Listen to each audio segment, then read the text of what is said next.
tahu nggak sampean? Sekarang ini sedang beredar cukup kencang bahwa Honda sedang menyiapkan CBR 400 RR. Jadi ini adalah sebuah mesin 4 silinder 400 cc yang akan dirilis oleh Honda untuk menggebrak di pasar yang memang cukup seksi. Apakah betul demikian?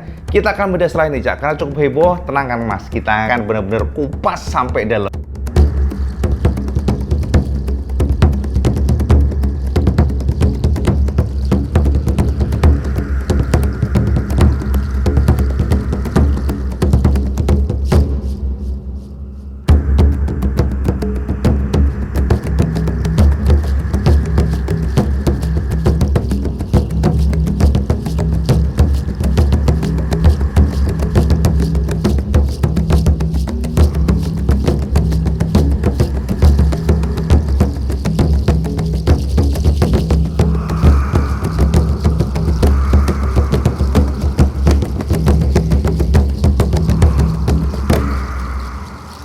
Assalamualaikum warahmatullahi wabarakatuh, Kang Bro. Ketemu main dengan IWB Kang Mas.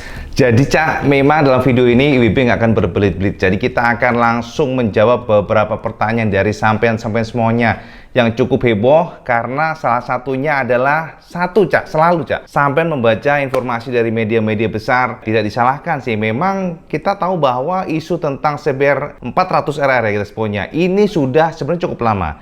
Jadi Cak, saat ini sedang heboh bahwa sekali lagi dari beberapa banyak ulasan media bahwa Honda dikabarkan atau diisukan akan merilis atau sedang menggodok pengembangan untuk motor generasi terbaru dari CBR 400 RR. Ini adalah mesin 4 silinder, mesin yang dikatakan merupakan basis dari CB 400 yang sudah ada di Jepang. Sekarang kita akan coba untuk membaca pelan-pelan seperti apa sih informasi yang saat ini sedang beredar, yang saat ini juga membuat sampean galau adalah satu, pengembangan mesin dari CBR 400 RR ini merupakan sebuah pengembangan yang akan ditujukan untuk menggebrak pasar, sekali lagi pasar yang diisi oleh Ninja ZX-4R. Jadi kita ngomongnya tuh ZX-4R karena memang sampean tahu kan bahwa saat ini diisukan juga Kawasaki sedang menyiapkan generasi dengan mesin basisnya dari ZX-25R, namun akan mengusung mesin kapasitas yang lebih besar. Jadi isu ini memang logis, menurut IWB sih logis, karena pastinya Kawasaki ingin melakukan ekspansi ya kasarnya ya, dengan power yang lebih besar, kemudian dengan kapasitas yang lebih besar untuk menggait pasar yang di sana Cak, di Eropa ataupun di Jepang. Kubikasi tidak masalah karena ya pajak dan sebagainya beda dengan tanah air, di mana untuk tanah air maksimal 250 cc dan tidak ada satupun pabrikan mau Kang Mas untuk merilis di atas itu karena pajaknya gede banget.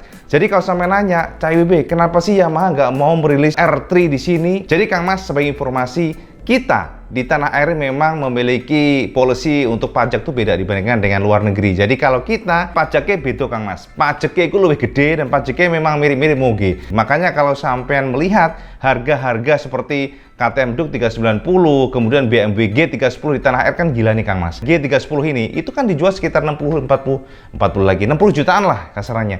Tapi di tanah air bisa tembus 130 jutaan. Makanya jangan salah kalau Yamaha pun akhirnya enggan mereka merilis atau meluncurkan atau memasarkan yang Yamaha YZF R3. Jadi ini alasan kenapa sekali lagi kita tidak akan fokus yang mengenai 300 cc, 400 cc, namun bolehlah kita mencoba untuk bahas mengenai ini karena pasti sampean berpikir bahwa dengan adanya CBR 400 suatu saat nanti AHM akan memasarkan di sinilah impor atau gimana, sampean mungkin berpikir demikian. Kita akan mencoba untuk membedah dari Jepang dulu. Jadi Cak, dari beberapa informasi media besar, sampean bisa lihat di screen di sini. Jadi IWB sudah share ke sampean semuanya, IWB sudah siapkan ke sampean video mengenai berita ini, dan memang berita ini disuarakan oleh media besar di tanah air yang sampean bisa lihat di sini.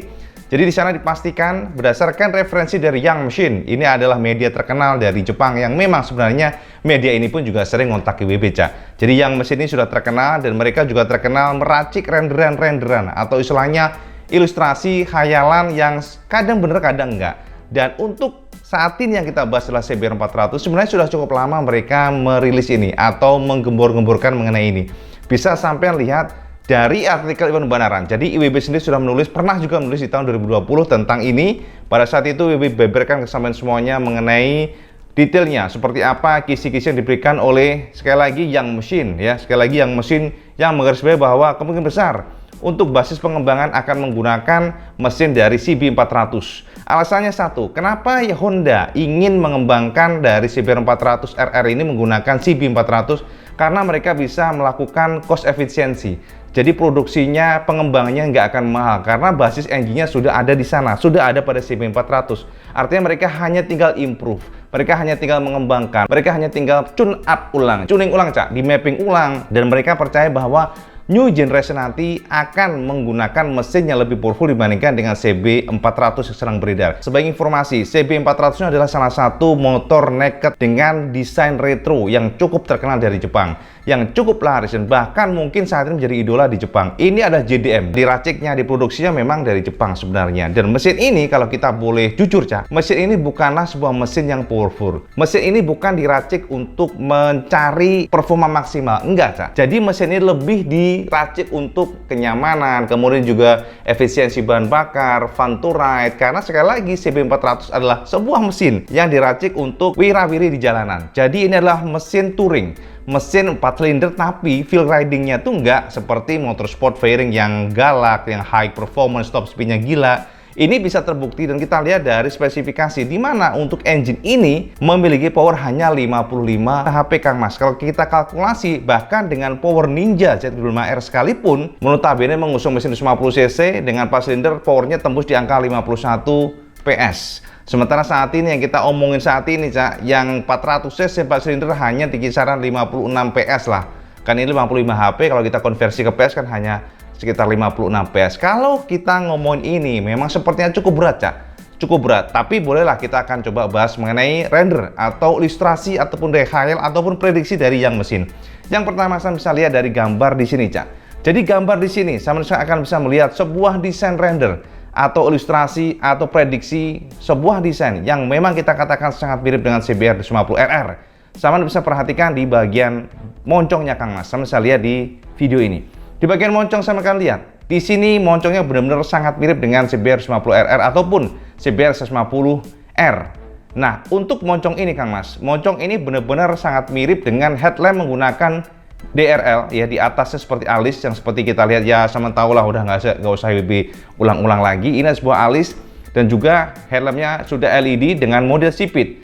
Lalu di bagian bawahnya ini yang berbeda Kang Mas. Dari yang mesin mereka memberikan analisa bahwa kemungkinan besar untuk perangkat remnya beda dengan sekali lagi 150 cc nya karena sudah mengadopsi dual disc brake. Jadi dual disc brake kiri kanan ini benar-benar mau geluk banget sih kalau kita katakan, memang keren.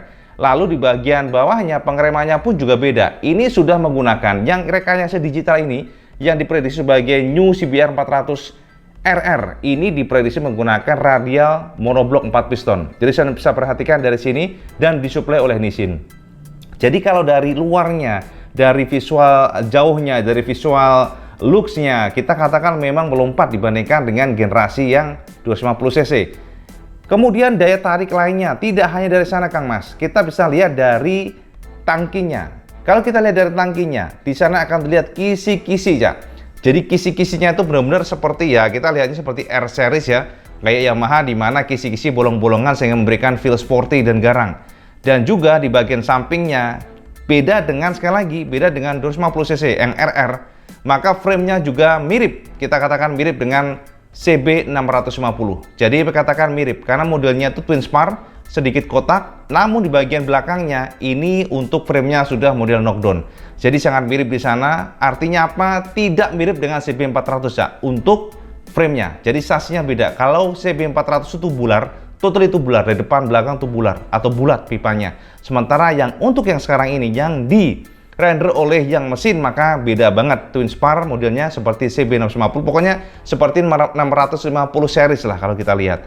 Lalu di bagian crankcase, nah ini yang menarik. Kalau crankcase engine fix kita katakan dari gambar yang di-share oleh yang mesin, media terkenal Jepang ini, maka kita akan melihat bahwa crankcase yang sangat mirip dengan CB400 yang sudah beredar di pasaran. Jadi dari bagian luarnya, crankcase-nya, kemudian bagian head cylindernya juga mirip dengan CB400.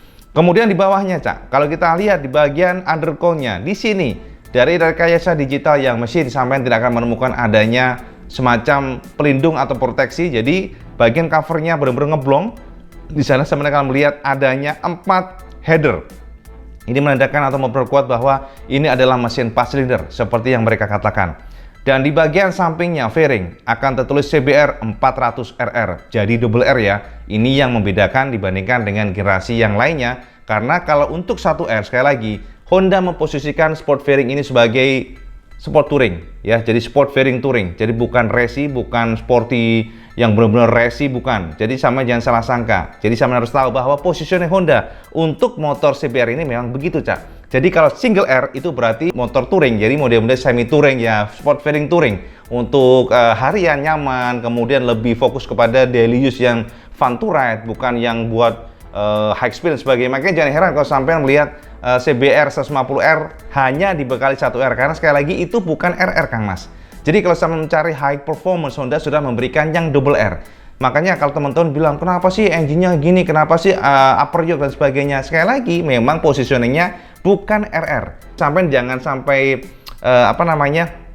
jangan sampai tumpang tindih. Sampai harus tahu ini. Jadi positioning dari segmentasi yang diberikan oleh Honda begitu. CBR itu single R, berarti sport fairing touring atau fun to ride yang nyaman berhari dan sebagainya. Tapi kalau pengen high performance, Honda memberikan double R.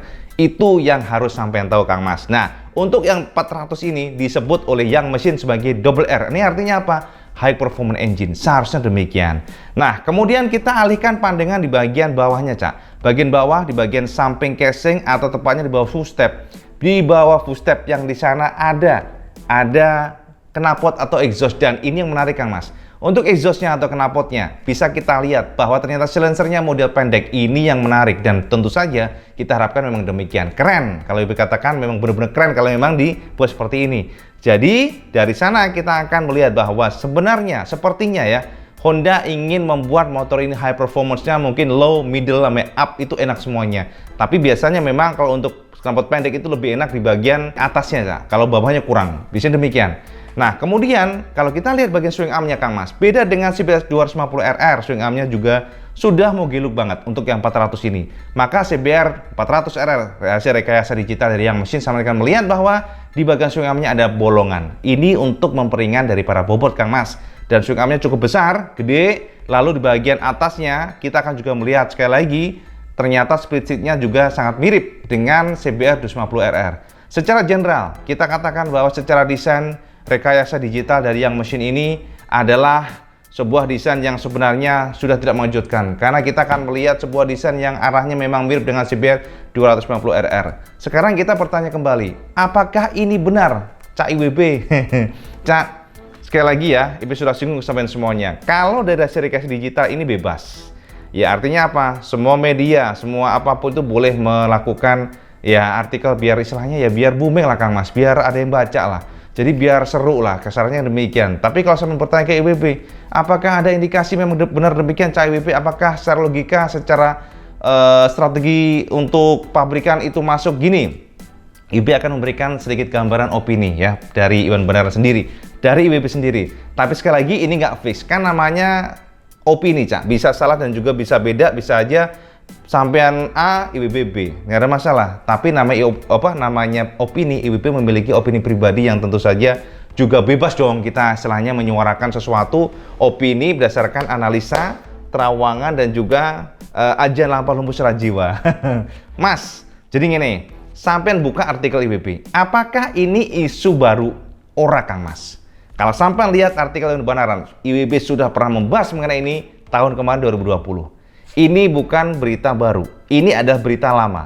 IWB nggak tahu apakah memang Yang Mesin mengulang lagi renderan ini atau mengulang lagi berita ini, isu ini. IWB nggak tahu karena semuanya bahasa Jepang rata-rata. Tapi yang pasti memang media besar melakukan repost ya, istilahnya ya bukan repost sih, pembahasan ulang lah kasarnya, sehingga memberikan banyak sekali imajinasi dan sampai harapan-harapan atau hope yang luar biasa. Dan ini yang juga menarik buat IWB, karena sampai juga cek, bukan ngecek sih, maksudnya email ke IWB, nanya ke IWB, Cak IWB bener nggak sih ini dan sebagainya, sampai cross check. Sekali lagi IWB nggak tahu ini, karena gini, kalau memang benar ini dikembangkan, tapi ini yang pasti bukan dikembangkan di Indonesia, Cak. Tentu saja IWB nggak bisa melakukan investigasi terawangan lampah lumpuh luntur, Kang Mas. Jadi kalau sama naik Jepang, wes nyebrang laut terus luntur, Cak. Ilmu ini serah jiwa lampah lumpuh wes kalah, Kang Mas, nyebrang laut. Tapi yang jelas IWB hanya bisa melakukan terawangan untuk yang lokal-lokal aja, yang Indonesia aja. Kalau di luar itu IWB nyerah, ya. Tapi kita bisa melakukan analisa secara logika, Cak. Gini, sekali lagi, IWB tekankan, Ini mesin CB400 ini bukan mesin baru, Cak. Ini adalah mesin nyun sewu. Bisa kita katakan mesin rada jadul sebenarnya. Karena ini mesin sudah lebih dari 1 dekade, Cak. Hanya diimprove oleh Honda. Dan ini sudah menggunakan VTEC memang. Kata Honda, ini memang sekali lagi efisiensi. Bahan bakar, kemudian juga performance yang fun to ride, vibrasi sangat minim, enak, pickup power oke. Tapi ini bukan diposisikan untuk high performance, top speed dan sebagainya. Ibu sudah share ke sama semuanya tadi. Artinya apa? Secara secara analisa pribadi IWB, entah kenapa IWB cukup pesimis kalau memang Honda akan meracik CB400 RR menggunakan basis engine ini. Menggunakan basis engine ini sama saja dengan mengeluarkan cost yang sangat besar. Karena kenapa? Basisnya memang segitu. Ibaratnya Kang Mas, kalau sudah ini ya, kalau kita ngomongin air nih, Cak. Ini air ini sudah mentok segini, sampean mau kasih lagi lebih ya luber. Nggak bisa. Jadi artinya apa? Kalau memang ingin meracik mesin baru, meracik mesin CB400, harus meracik mesin yang all new, itu baru masuk. Apakah itu akan worth it? Ya sekali lagi nggak akan worth it. Karena kenapa, Cak? Mesin 400cc atau market 400cc itu kecil. Market itu kecil, segmented, tidak akan banyak orang mau. Lawong sekelas Yamaha aja mendiscontinue produksi dari R6. Gara-gara kenapa? Yang pertama nggak worth it. Jika mengembangkan mesin yang emisi gas buangnya Euro 5, akan dibutuhkan cost yang sangat besar. Tapi marketnya kecil buat apa? Apakah ini fix di mana Yamaha tidak akan meracik 4 silinder 600cc? Belum tentu juga. Ini akan disesuaikan nanti, disesuaikan dengan pasar nanti. Dan saat ini Yamaha hanya meracik untuk yang 2 silinder yang R7 kemarin. Dan artinya apa, Kang Mas? Langsung bertanya, apakah betul CWP akan ada CB400 RR? Dari kacamata pribadi, cukup pesimis kalau menggunakan CB400. Tapi kalau meracik ulang, pengembangan ulang, mungkin saja. Tapi juga sekali lagi, IWB juga pesimis di sini. Menurut IWB kecil kemungkinan ke sana. Jadi saat ini pun Honda, IWB katakan tidak terlalu fokus atau tidak terlalu tertarik meracik mesin kecil untuk 50cc 4 silinder. Saat ini ya, kita nggak tahu ke depan. Karena kan saat ini ya, kita ngomong saat ini, market atau strategi itu dinamis ya. Akan disesuaikan market. Bisa saja saat ini enggak, tapi ke depan oke. Tapi bisa saja sekarang oke, ke depan enggak. Jadi itu semuanya disesuaikan dengan market nanti. Karena kan kita nggak bisa prediksi pasarnya seperti apa nanti. Jadi Kang Mas, menurut IWB satu, jangan pernah terprovokasi dengan ya sebuah artikel analisa atau apapun ya kan, nggak masalah sih, yang mesin juga nggak ada masalah, mereka memberikan analisa dan mereka media-media kita juga istilahnya hanya mengambil referensi dari mereka, tapi kita harus melakukan logika bahwa masuk nggak ke sana atau itu hanya sebuah gosip yang sangat kecil kemungkinan. Jadi IWB katakan kecil kemungkinannya motor ini akan diracik oleh Honda. Kalau saya menanya, terus gimana dengan Ninja ZX4R Cak IWB? Kalau itu masuk logika dan menurut IWB logis, itu bisa saja terjadi, potensinya sangat gede ke sana. Karena kenapa? Hanya up mengenai kapasitas mesin karena basisnya Kawasaki sudah memiliki itu. Kawasaki sudah memiliki engine yang powerful, tinggal mereka up kapasitas mesin dan sedikit tuning ya, ngomong sampai enggak, sedikit tuning ulang, kemudian ECU-nya diimprove sebagainya. IWB katakan ini sangat terbuka lebar potensi. Tapi kalau sama nanya CBR400 RR, IWB katakan pesimis untuk saat ini. Tahun depan pesimis juga. Tahun depannya lagi kita buka lagi. 2022 ya IWB masih pesimis, tapi 2023 tidak ada yang tahu.